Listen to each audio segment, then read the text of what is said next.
Hello students, welcome again to engineering Adda 24/7। Welcome again. आज हम बात करें one of the two important transformer. First is power transformer और second को बोलते हैं हमारा डिस्ट्रीब्यूशन ट्रांसफार्मर। तो हम बात करें सब बहुत ही बेसिक से स्टार्ट करेंगे कि ट्रांसफार्मर होता क्या है, क्लासिफिकेशन क्या होती है और उसके बेसिस के ऊपर ये दोनों ट्रांसफार्मर में अंतर क्या होता है। तो स्टार्ट करते हैं इनसे हम लोग बहुत ही स्केच टॉपिक से। तो ट्रांसफार्मर कहते हैं कि एक तरह का आपका स्टैटिक डिवाइस है जो कि बेसिक तौर पे हम देखेंगे आपके एक साइड प्राइमरी साइड से सेकेंडरी साइड के ऊपर आपकी पावर को ट्रांसफॉर्म करता है विथ फ्रीक्वेंसी रिमेन कांस्टेंट। यही हमारे पास में इसकी बेसिक डेफिनेशन होती है और कहते हैं कि बेसिक तौर पे आपके Faraday law of electromagnetic induction या फिर आपके म्यूचुअल इंडक्टेंस से बेस आपका यहाँ पर क्या करता है, आपका वर्किंग प्रोसेस कराता है। ये कॉमनली रूप से आपका जो ट्रांसफर होता है बेसिक तौर पे स्टेप अप और स्टेप डाउन दो रूप में मिलता है। इट मींस बेसिक तौर पे या तो आपका वोल्टेज को आपको सेकेंडरी साइड पे आपको कम करना हो वोल्टेज को, या फिर सेकेंडरी साइड पे वोल्टेज को अप करना हो। इस बेसिस के ऊपर दो तरह के मेरे पास में क्या मिलते हैं, आपके वोल्टेज लेवल्स मिलते हैं। यही जो मेरे पास में आपके ट्रांसफॉर्मर्स होता है जो कि दो पार्ट में डिवाइड होता है, फर्दर और भी टाइप में डिवाइड हो। कैसे? On the basis of your phase यहां पर डिवाइड होता है सिंगल फेज या फिर थ्री फेज के ट्रांसफॉर्मर के रूप में। इन केस ऑफ फंक्शन की बेसिस बात करें कि आपका किस तरह का लेवल अप डाउन करना है, तो स्टेप अप स्टेप डाउन होते हैं।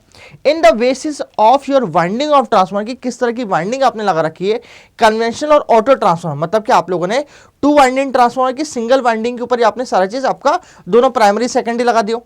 Secondary according to core design की बात करें, बैरी टाइप, कोर टाइप और शेल टाइप के ट्रांसफॉर्मर्स मिलते हैं। ऑन द बेसिस ऑफ जो इसके एप्लीकेशन कैसी है उस बेसिस के ऊपर आइसोलेशन, पावर डिस्ट्रीब्यूशन और इंस्ट्रूमेंटेशन ट्रांसफॉर्मर मिलते हैं। यही जो आपका यूसेज है इसी चीज को हम लोगों को अभी आगे जाके हमने डिटेल में पढ़ेंगे। On the basis of uses ये पावर ट्रांसफॉर्मर डिस्ट्रीब्यूशन ट्रांसफॉर्मर कैसे डिवाइड होते हैं। तो सबसे पहले बात करें कि आपके सिंगल फेस के ट्रांसफॉर्मर कैसे दिखाई देते हैं, तो आपको इस तरह का आपको सिंगल फेस का ट्रांसफॉर्मर दिखाई देता होगा आपके आसपास के सिनेरियो के अंदर। वही थ्री फेस के ट्रांसफॉर्मर आपको कहां दिखाई देते हैं, आपको नॉर्मल रूप से आपके सबस्टेशन में दिखाई देते हैं आपके पास में। वही और भी तरह के आपके डिफरेंट टाइप के transformer end of basis of function की बात करें, स्टेप अप स्टेप डाउन, तो आपने देख रखा होगा कि आपके पास जो पावर सप्लाईज होती है जहां से कि मेन मेरी सप्लाई हो रही है, वहां पर हमारे पास सबसे पहले एक होता है जनरेटिंग ट्रांसफॉर्मर होता है बेसिक तौर पे, जो क्या करता है स्टेप अप करता है अपने वोल्टेज को ताकि हमारे आई स्क्वायर आर लॉसेस मेरे पास कम हो सके। और फिर मेरे पास कौन सी रेटिंग मिलता है, 765, 500, 345, 230 और 138 तक की किलोवाट रेटिंग मिलता है मेरे पास में। ये रेटिंग बाद में आती है आपका स्टेप डाउन होने के पास में, जो कि हम बोलते हैं हमारे पावर ट्रांसफॉर्मर के पास, और फिर आपके पास फर्दर मिलती है। तो दो तरह के ट्रांसफॉर्मर होते हैं स्टेप अप स्टेप डाउन के रूप में, जिसका एग्जांपल यहां देख रहे हैं कि लेट्स मेरे पास स्टेप डाउन की बात करें 220 वोल्टेज को हमने 110 में कर दिया। स्टेप अप की बात करें कि आपके पास है बेसिकली 110 वोल्टेज, तो आपने यहाँ पर इसको 220 वोल्टेज में कन्वर्ट कर दिया।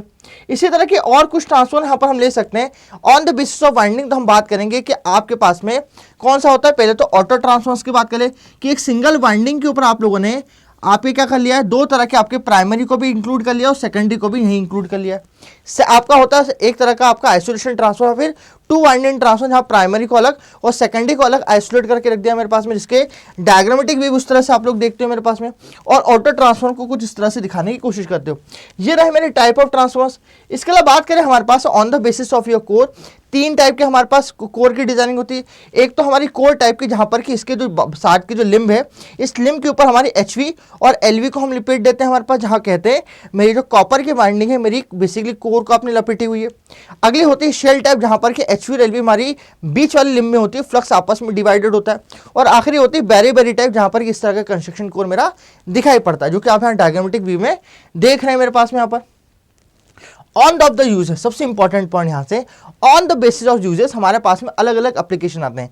कि सर इंस्ट्रूमेंटेशन ट्रांसफॉर्मर की बात करें तो सीटी और पीटी हमें दिखाई देता है सर, ठीक है।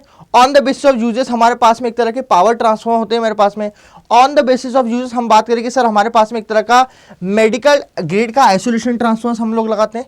ये नॉर्मल रूप से लगाने वाले ट्रांसफॉर्मर्स किस तरह से हमारे पावर और डिस्ट्रीब्यूशन में अलग होते हैं, बस आज इसकी हम लोग चर्चा करने वाले हैं। तो इसके लिए एक तरह का डायग्राम समझाने की कोशिश करूँ ताकि आप लोगों को पावर ट्रांसफॉर्मर और डिस्ट्रीब्यूशन ट्रांसफॉर्मर में अंतर समझ में। एजम्पशन कर ली कि आपके पास में जनरेशन है मेरे पास में। अब जनरेशन से मेरे पास में क्या आता है, सबसे पहले पावर ट्रांसफॉर्मर्स आते हैं। ये पावर ट्रांसफॉर्मर का मेन काम ये होता है कि आपके पास में वोल्टेज के लेवल को अप कर देना है। एक तरह का स्टेप अप ट्रांसफॉर्मर्स लगाते हैं जो कि बेसिकली तौर पे यहाँ पर आपके करंट की वैल्यू को डाउन करके वोल्टेज की वैल्यू को अप करता है ताकि आई स्क्वायर आर लॉसेज आपके जो आपके ट्रांसमिशन लाइन पे कम हो सके। ये जो पावर ट्रांसफॉर्मर्स मेरे पास पहली बार होता है। अगली बार जो पावर ट्रांसफॉर्मर मेरे पास लगा होता है वो आगे की तरफ लगा होता है सबस्टेशन के अंदर, जो कि बेसिक तौर तौर पे आपको जो स्टेप अप वोल्टेज उसको अपर स्टेप डाउन कर देता है। आगे बात, जब मेरे पास जो 400 वोल्टेज या 220 केवी का वोल्टेज आता है वे फर्दर लगता है मेरे ट्रांसमिशन सबस्टेशन के ऊपर, जो कि मेरे पास में क्या होता है, जो मैंने आपको कहा कि ये जो वोल्टेज आप इसको डाउन करने का काम करता है। ये जो वोल्टेज आपके पास में आएगा 220 किलोवाट, 132 किलोवाट या 33 किलोवाट की जो रेंज आती है, ये फर्दर जाती है तुम्हारे पास डिस्ट्रीब्यूशन ट्रांसफार्मर, जो कि तुम्हारे पास किसके बगैर लगा होता है, तुम्हारे लोड जो ऐसे हाउस होल्ड कंज्यूमर है उनके पास में लगा होता है, जो कि बेसिकली तुम्हारे यहाँ पर 230 वोल्टेज या बेसिकली तुम्हारा आपके 440 वोल्ट के यहाँ पर कन्वर्ट करता है। तो बाकी पावर ट्रांसफार्मर वो ट्रांसफार्मर होते हैं जो तुम्हारे जनरेशन स्टेशन के पास में वोल्टेज को अप करते हैं, और डिस्ट्रीब्यूशन ट्रांसफार्मर वो ट्रांसफार्मर होते हैं जो बेसिकली तौर पर आपके वोल्टेज को डाउन कर देते हैं मेरे पास में अकॉर्डिंग टू आपके नेसेसरी कितना आपका डोमेस्टिक का लोड पाया जाता है। ठीक है जी, तो मेन हम सिर्फ कंसेप्ट समझते हैं। तो पावर ट्रांसफर एक हाई कैपेसिटी के ट्रांसफॉर्मर्स होते हैं, ध्यान दीजिएगा। इनकी इफिशिएंसी अप टू प्रैक्टिकली 98% तक होती है, हेवी इनकी आपकी इफिशिएंसी पाई जाती है। इनकी हाई एमवीए की रेटिंग मेरे पास जो होती है बेसिक तौर पे, जो कि हाई इलेक्ट्रिकल की पावर के ऊपर भी काम आती है। इनकी रेटिंग की बात करें तो अप टू ओवर 200 एमवीए के ऊपर एक काम आता है। इनकी रेटिंग 33 केवी, 66 केवी और 132 केवी से लेकर 440 किलोवाट तक तुम्हारी रह पाती है। इस तरह के आपको ट्रांसफॉर्मर नॉर्मली दिखाई देते हैं, जो कि ऑयल इमर्स या फिर आपके water force oil immerse type आपके ट्रांसफॉर्मर्स दिखते हैं, जो कि हेवीली आपके पास में जनरेशन साइड पे दिखाई पड़ते हैं मेरे पास में। इसके अलावा हम लोग पावर ट्रांसफॉर्मर्स की और बात करें, ये ट्रांसफॉर्मर बेसिक तौर पे इंक्रीज करते हैं तुम्हारे लो वोल्टेज लेवल को हाई वोल्टेज लेवल के अंदर बेसिक तौर पे, और इनकी मैक्सिमम एफिशिएंसी होती है बेसिकली 100% हमारी आइडियल होती है, और 98% तक इनकी प्रैक्टिकल एफिशिएंसी तक हम लोग लेके चलते हैं। ये ट्रांसफॉर्मर इस तरह से आपके पास अवेलेबल होते हैं इस बड़े बड़े ट्रांसफॉर्मर्स ग्रुप में। इनको हम क्या बोलते हैं, पावर ट्रांसफॉर्मर्स हम लोग कहते हैं मेरे पास में। ये जो ट्रांसफॉर्मर आपको दिखाई देते हैं ये मेरे डिस्ट्रीब्यूशन से कैसे लगे, ये बेसिक तौर पे तुम्हारे लोड पॉइंट के ऊपर लगे थे, जहां पर कि कंज्यूमर तुम्हारे पास में होता है। इससे तुम्हारे घरों में देखा होगा ये ट्रांसफॉर्मर्स जो कैसे किसी आपके पोल पे लगे होते हैं। ये ट्रांसफॉर्मर जो कभी कभी जलते हुए आपको दिखाई देते हैं, ये ट्रांसफॉर्मर को हम बोलते हैं हमारे डिस्ट्रीब्यूशन ट्रांसफॉर्मर्स कहते हैं। ये ट्रांसफॉर्मर बेसिकली एक तरह के स्टेप डाउन ट्रांसफॉर्मर्स होते हैं, जो आपके सप्लाई वोल्टेज को लो लेवल की वोल्टेज में काम देते हैं। सिंगल फेस या 3 फेस की सप्लाई केस को उसको इन केस का हमारे पास की 440 केवी है या 440 वोल्ट या फिर 230 वोल्ट डिपेंड अपन करता है कि किस तरह का सप्लाई ले रहे हो। तो नॉर्मल इसका वोल्टेज रेटिंग क्या होती है, 11 केवी, 6.6 केवी, 3.3 केवी, 440 वोल्ट या 120 वोल्ट तक होती है। इनकी जो डिजाइनिंग होती है उसकी इफिशिएंसी कितनी है, 98%, और यहाँ नॉर्मली इसकी इफिशिएंसी 60 to 70% से ज़्यादा नहीं हो पाती।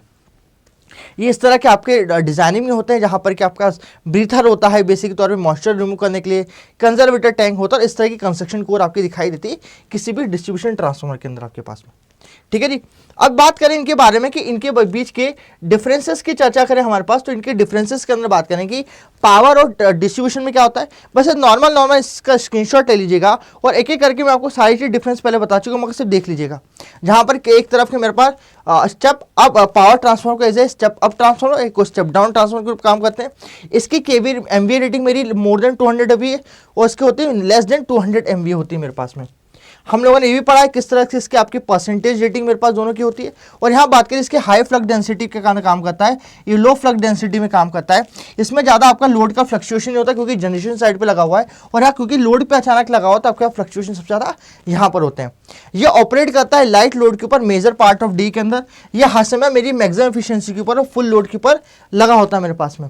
इसके कनेक्शन की बात करें, यह कनेक्शन के अंदर प्राइमरी वाइंडिंग से कनेक्ट होती है स्टार के अंदर, और सेकेंडरी कनेक्ट होता है डेल्टा में। मगर इसका जो प्राइमरी कनेक्ट होता है in case of distribution transformer delta में, और सेकेंडरी कनेक्ट होता है स्टार में विथ न्यूट्रल पॉइंट की कनेक्टिविटी, जो आपके अलग अलग फेजेस को मुझे कंट्रीब्यूट करा देगी।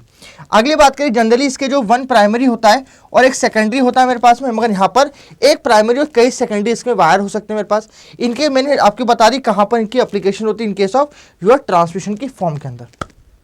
ठीक है, यह है डिफरेंस पावर ट्रांसफार्मर और डिस्ट्रीब्यूशन ट्रांसफार्मर का, जहां पर कि इन दोनों की बात होती है।